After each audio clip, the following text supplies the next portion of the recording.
When it comes to Drake, what just entered the news cycle is the kind of story that reframes everything that came before it. Drake has been named in a federal RICO lawsuit. Not a contract dispute, not a defamation claim, a racketeering case, alongside Adin Ross, Akademiks, and several others. And the reason this specific designation matters more than any legal action Drake has previously faced is what a RICO filing actually requires to prove and what it actually alleges. So leave a like, subscribe, and let's go through every detail carefully. A RICO case is not built around a single incident or a single bad decision. It requires establishing that multiple parties work together deliberately and repeatedly as part of a structured criminal enterprise over time. The specific enterprise alleged here centers on Drake's relationship with the online gambling platform Stake, which the complaint describes as the operational and financial backbone of a coordinated scheme to manufacture Drake's streaming dominance artificially. If this holds up in any meaningful portion, the album might more accurately be called the Botman album, because that is apparently what it is actually built on. And here is the detail that changes the entire context of the last 2 years. Every accusation Drake's camp directed at Kendrick Lamar throughout the beef, the bots, fake streams, the rigged algorithms, the industry manipulation, is now documented in a federal complaint as an accusation against Drake himself. What looked like deflection was apparently description. Drake was not speculating about what Kendrick might be doing. He was detailing, with unusual specificity, the operation he was running, and a federal filing has now put that on record. The complaint was broken by sports and gambling attorney Daniel Wallach. He described it as a federal RICO class action against Stake and Drake for operating an illegal gambling platform disguised as a sweepstakes service. And beyond the gambling component, Drake is specifically accused of using Stake's platform infrastructure to inject artificial play counts into his music catalog across every major streaming service. The filing contains documented financial transactions and named participants. This is not based on rumor or inference. Drake, Adin Ross, and the operator behind Akademiks TV are named as co-defendants. All three are accused of using Stake's tipping system, described in the filing as an unlimited, unregulated money transfer mechanism operating entirely outside financial regulatory oversight, to route funds between themselves and finance a coordinated bot streaming operation. Through this system, the defendants allegedly generated fraudulent streams of Drake's music, fabricated his platform metrics, targeted competitors and label executives, and corrupted the recommendation algorithms that determine what music real listeners actually encounter on major platforms. Drake, Adin Ross, and the operator behind Akademiks TV are named as co-defendants. All three are accused of using Stake's tipping system, described in the filing as an unlimited, unregulated money transfer mechanism operating entirely outside financial regulatory oversight, to route funds between themselves and finance a coordinated bot streaming operation. Through this system, the defendants allegedly generated fraudulent streams of Drake's music, fabricated his platform metrics, targeted competitors and label executives, and corrupted the recommendation algorithms that determine what music real listeners actually encounter on major platforms. At the core of the scheme, the complaint states that Drake, acting both directly and through co-conspirators, deployed automated bot networks and professional streaming farms to pump fake play counts into his catalog across platforms, including Spotify. Which gives Drake's very recent public complaints about Spotify a context they did not previously have. The streams being pushed into that platform were specifically calibrated to mislead royalty calculation engines, manufacture false chart positions, distort playlists, and redirect streaming revenue away from legitimate artists and toward Drake's inflated share of the pool. The financial documentation in the filing is specific. The complaint cites a publicly recorded $100,000 tip transfer between Drake and Adin Ross processed through Stake in 2023, routed through that channel because it operates outside conventional financial oversight. And then, in the days immediately before this lawsuit was formally filed, Drake reportedly gave Adin Ross a $220,000 car. The filing characterizes these and other transfers as the financial architecture of the bot operation, payments moving through an unregulated channel to keep the scheme funded without leaving a conventional paper trail. And what Stake's specific role in all of this means, functioning as a hidden financial pipeline engineered to obscure the nature of transactions, is what elevates this from a music industry story to a federal criminal matter. The platform was apparently designed to make withdrawals appear as generic activity, allowing money flows connected to the bot operation to remain invisible to regulators and auditors. The scheme was built for concealment from the beginning, and the fact that it is now inside a federal RICO filing suggests the concealment was less effective than the people running it assumed it would be. And placing this alongside the other streaming manipulation allegations Drake has already faced, the RBX lawsuit, the fake geographic stream clusters, the VPN routing through regions with 0 residential addresses, what becomes visible is a consistent pattern arriving from multiple independent legal angles at the same conclusion. Drake's streaming numbers were not built on genuine audience demand. They were built on a coordinated, multi-layered fraud operation that has been running for years and has shaped virtually every dimension of how his commercial presence was constructed and maintained. The scale and sophistication of what is alleged here is genuinely unprecedented in the music industry. Small-scale streaming manipulation has existed as an industry problem for as long as streaming has existed. But what this complaint describes is categorically different. A major recording artist, a global gambling platform, a media personality with millions of followers, and a network of bot operators all working in coordinated concert over an extended period to defraud streaming platforms, labels, independent artists, and consumers simultaneously. Nothing of this scope has been documented before anywhere in this industry. The detail that the operator behind Akademiks TV was apparently based in Australia throughout all of this, constructing a complete public identity as an authoritative voice within hip-hop culture while being entirely disconnected from it, is one of the more clarifying facts in the whole complaint. It explains something that was consistently slightly off about that platform. The gap between how it talked about the culture and how it appeared to understand it now has an explanation. The platform was never operating from inside the culture. It was using the culture's language and imagery as cover for something else entirely. The financial cycle at the center of this scheme, as the complaint describes it, is a closed, self-sustaining loop.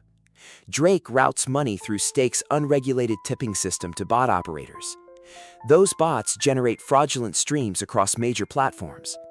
Those streams increase Drake's proportional share of the total royalty pool, which is distributed based on each artist's percentage of total streams. That increased payout gets cycled back to fund more botting, which generates more streams, which generates more money. It is a self-perpetuating fraud machine. And the parties absorbing the losses on the other end are every legitimate artist whose real streams were being diluted in the same pool. And this is the dimension of this story that extends beyond Drake personally, in ways that need to be stated clearly. Every independent artist, every emerging songwriter, every musician building a genuine career through real music has been sharing their streaming revenue with a fraud operation they had no knowledge of and no protection against. Every real stream they earned was worth fractionally less because fake streams were claiming an outsized portion of the same pool. The difficulty for new artists to break through, the shrinking economics for independent musicians. What this lawsuit alleges is that part of that difficulty was Drake systematically inflating his numbers at everyone else's direct financial expense. The claim that Drake is a genuine billionaire operating from a position of real financial security does not survive contact with this filing. People who are genuinely comfortable do not build pyramid schemes to inflate their streaming metrics. This is the behavior of someone who understands that if the artificial inflation stops, the numbers that justify the commercial infrastructure collapse, and everything built on top of those numbers collapses with it. The scheme was not the behavior of someone operating from strength, it was the behavior of someone dependent on maintaining an illusion of strength.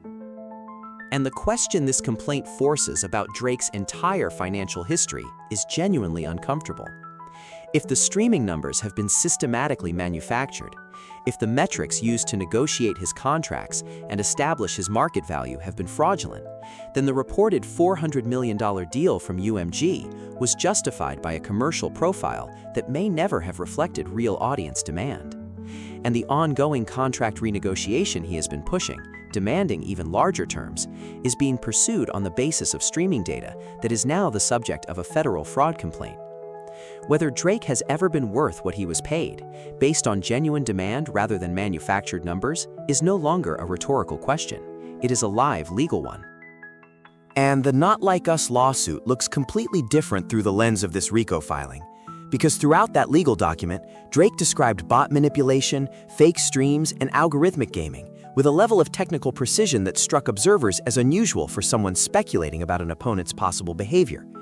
That precision now reads like the description of someone who intimately understood these mechanics from the inside, because they had been operating the same kind of system themselves. When Drake accused Kendrick of benefiting from artificial streams, the most accurate reading of those accusations is that he was providing a detailed technical description of his own operation. And what this implies about how Drake perceives competition is revealing in a specific way. If manufactured numbers have been so central to his commercial identity for so long that genuine performance has become unrecognizable to him, then Kendrick Lamar outperforming him organically would not just feel threatening, it would feel impossible. From inside a system built entirely on manufactured metrics, organic success looks like something that cannot be real. And that framework might explain the lawsuits, the conspiracy theories, the sustained inability to accept the outcome of the beef more clearly than any other single factor we have looked at. Adin Ross being named as a primary co-defendant recontextualizes everything that platform said and did in hip-hop over recent years with uncomfortable precision. Adin Ross was among the most vocal voices publicly accusing artists like Doechii of being industry plants, claiming her success was artificially engineered by the system. He made those accusations from inside a coordinated fake streaming operation documented in a federal RICO complaint. That is not conventional hypocrisy. It is the specific pattern of someone describing their own scheme as an accusation against someone else, because they know exactly what that kind of scheme looks like from the inside. How deep this investigation ultimately goes, how many additional participants may surface as it develops, is genuinely unknown at this stage. What can be said with confidence is that the people already named are facing serious and potentially career-defining legal jeopardy. And if the core allegations hold up in court, the bot operation, the stake money pipeline, the royalty pool fraud, the ripple effects through the music industry are going to be significant, lasting, and extend to people and institutions that have no direct connection to Drake personally. The analogy that makes the scale most legible is imagining that someone established the highest-grossing films of all time had their box office numbers deliberately inflated by the studios releasing them. Every financial decision downstream of those numbers, the talent contracts, the distribution deals, the investment decisions, the studio valuations, would require re-examination from the ground up. That is the situation the music industry is now confronting, because the numbers that determined who got paid, how much, and on what terms across the streaming era may not have reflected reality. For UMG specifically, if this lawsuit has merit, the internal reckoning ahead is going to be one of the most significant in the company's recent history. They paid their highest-earning artist based on commercial metrics he was allegedly manipulating to justify those very payments. Every contract negotiation, every promotional investment, every royalty structure built around Drake's streaming performance was constructed on data that was being actively corrupted. And that artist has also publicly called their CEO dust in official album rollout materials. The combination of fraud exposure and public antagonism leaves UMG in a position where every available response carries consequences, for Drake, for the label, and for every other artist on their roster. Stake's role as the operational infrastructure for this scheme is what made the fraud possible at this scale. A regulated financial institution could not have processed these transfers without triggering oversight mechanisms. A legitimate business partner could not have provided the concealment the complaint describes. Stake's platform was apparently built in a way that deliberately obscured the nature of transactions, allowing the money flows connected to the bot operation to remain invisible to regulators and auditors for as long as the scheme ran. The infrastructure was purpose-designed for concealment. It worked until it did not. And if UMG establishes that the commercial profile they invested in was never real, that the streaming metrics justifying Drake's valuation were manufactured, the downstream effects on how labels and streaming platforms treat artist performance data going forward are going to be broad and lasting. More auditing requirements, tighter royalty calculation mechanisms, reduced leverage for artists in contract negotiations, and the people absorbing the cost of all that increased institutional friction are not going to be Drake. They are going to be the musicians who built real audiences through genuine music, and who will now face more skepticism because one person made that skepticism structurally necessary. And that is the most frustrating dimension of this entire situation. The long-term price of what Drake allegedly did is not going to be paid primarily by Drake. It is going to be paid by independent artists who had nothing to do with any of it. Every emerging musician now faces more institutional suspicion about their numbers because Drake made suspicion rational. Every new artist enters a more hostile, more difficult commercial landscape because one person decided genuine artistry was not sufficient and the underlying infrastructure needed to be rigged in their favor. And the industry carries its own responsibility for creating the conditions that made this possible in the first place.